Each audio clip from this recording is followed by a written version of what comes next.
എല്ലാവർക്കും താരാസ് വേൾഡിലേക്ക് സ്വാഗതം. ഇന്ന് ഒരു അവലൂസ് പൊടിയാണ് ഞാൻ ഉണ്ടാക്കാൻ പോകുന്നത്. സാധാരണ അരിപ്പൊടി കൊണ്ടാണല്ലോ നമ്മൾ അവലൂസ് പൊടി ഉണ്ടാക്കാറ്. പക്ഷേ ഇന്ന് ഞാനിവിടെ കപ്പപ്പൊടി അഥവാ നമ്മുടെ മരച്ചീനി പൊടി കൊണ്ടാണ് അതുണ്ടാക്കാനായിട്ട് പോകുന്നത്. അതിന് ആകെ 2 സാധനങ്ങൾ മതി കേട്ടോ, ഈ കപ്പപ്പൊടിയും തേങ്ങയും. നമ്മൾ സാധാരണ പുട്ടിന് മാവ് നനയ്ക്കുന്ന പോലെയാണ് ഇതിനും നനച്ചെടുക്കേണ്ടത്. അതിന് ഞാൻ ഈ ഉപയോഗിക്കുന്ന വെള്ളത്തിൽ ഉപ്പ് ചേർത്തിട്ടുണ്ട് കേട്ടോ. എങ്കിലേ ഉപ്പ് മാവിൻ്റെ എല്ലാ സ്ഥലത്തും ഒരുപോലെ ചേർന്ന് വരികയുള്ളൂ. ഇത് കപ്പപ്പൊടിയൊക്കെ മാർക്കറ്റിൽ സുലഭമായിട്ട് കിട്ടുന്നുണ്ട്.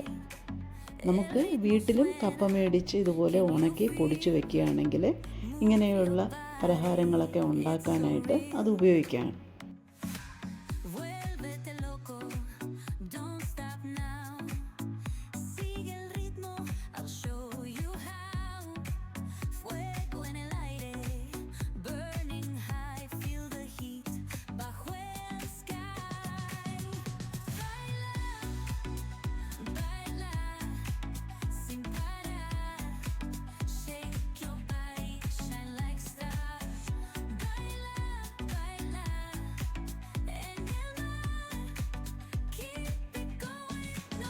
ഇനി നമുക്ക് തേങ്ങ ചേർത്തിട്ട് നല്ലതുപോലെ മിക്സ് ചെയ്തെടുക്കാം. 1 കപ്പ് മാവിന് 1 കപ്പ് തേങ്ങ എന്ന അളവിലാണ് എടുക്കേണ്ടത്.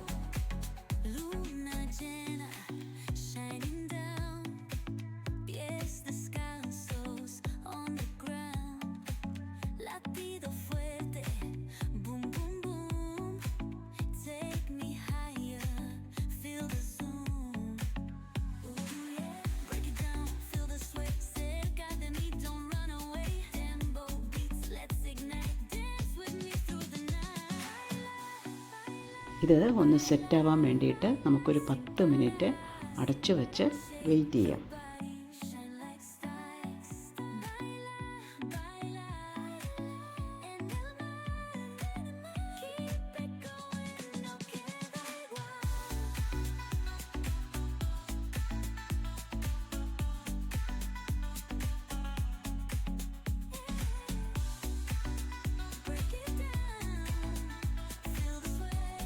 ഈ മാവ് ഇനി നമുക്ക് ഈ പാനിലേക്കിട്ട് ഒന്ന് ചെറിയ തീയിൽ വറുത്തെടുക്കണം.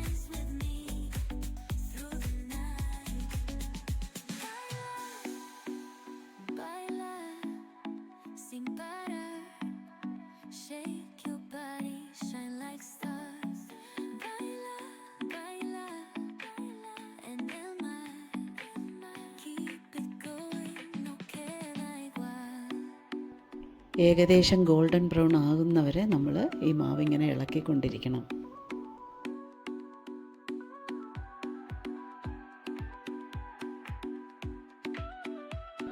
ഇത് കുറച്ചധിക ദിവസം നമുക്ക് കേടുകൂടാതെ സൂക്ഷിക്കാൻ പറ്റും. മധുരം ഇഷ്ടപ്പെടുന്നവർക്ക് ഇത് കഴിക്കാൻ നേർത്ത് കുറച്ച് പഞ്ചസാരയും വേണമെങ്കിൽ കുറച്ച് തേങ്ങയും കൂടെ മിക്സ് ചെയ്തിട്ട് കഴിക്കുകയാണെങ്കിൽ നല്ല ടേസ്റ്റ് ആയിരിക്കും.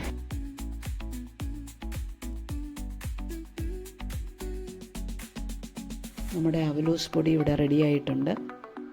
എല്ലാവരും ഇതൊന്ന് ചെയ്ത് നോക്കണേ.